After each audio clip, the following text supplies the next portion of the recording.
Have you ever had that terrifying experience at a crowded place where for just a few moments you've lost sight of your child? Your heart starts racing, adrenaline floods your body, and you are instantly and utterly desperate and vulnerable, worried, sick. I want you to imagine if those few moments extended into an hour, a week, a year, or a lifetime. Today, as you hear these words, thousands of people will disappear. Mothers, brothers, mates, daughters, grandparents. Thankfully, most will be found, usually safe and well. But this podcast is going to give you an insight into what it's like for families of those who are not found, who have not returned.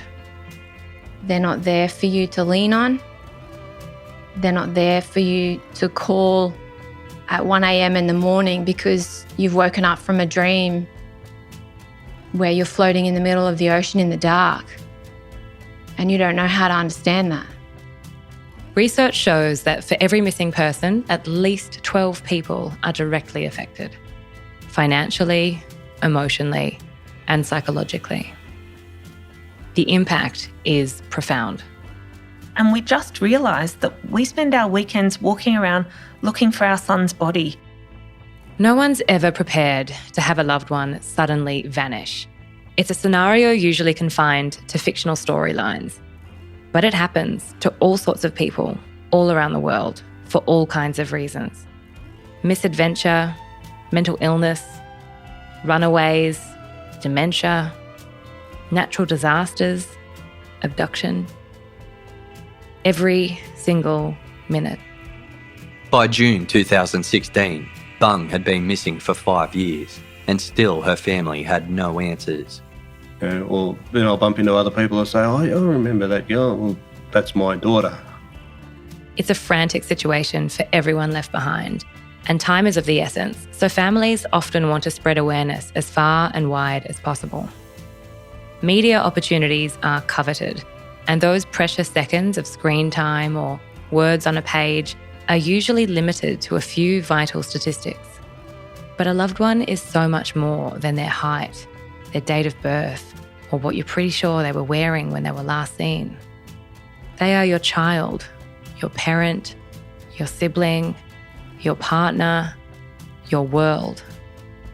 They have lives, they have commitments, dreams, reputations, and they have stories. I feel I just would like the chance to say, I'm sorry. I love you.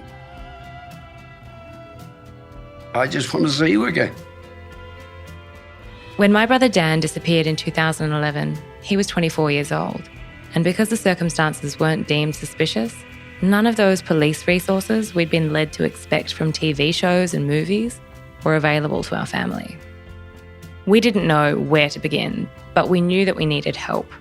So on day 3, I created a Facebook page to implore the Australian public. The support was unprecedented, and we had a constant cycle of traditional and social media attention that, in turn, prompted families of other missing people to reach out and ask for advice. So in 2013, I founded the Missing Persons Advocacy Network, MPAN, to create awareness for missing people in a way that humanises them and engages the public, as well as providing practical and emotional support to their families and friends left behind. This podcast is dedicated to all of them, those still missing and those missing them. I leaned across the table and I took her hand and I said, you know that that's not him. And she said to me, I know, but can we just pretend for a little while longer? My name is Loren O'Keeffe, and this is What's Missing.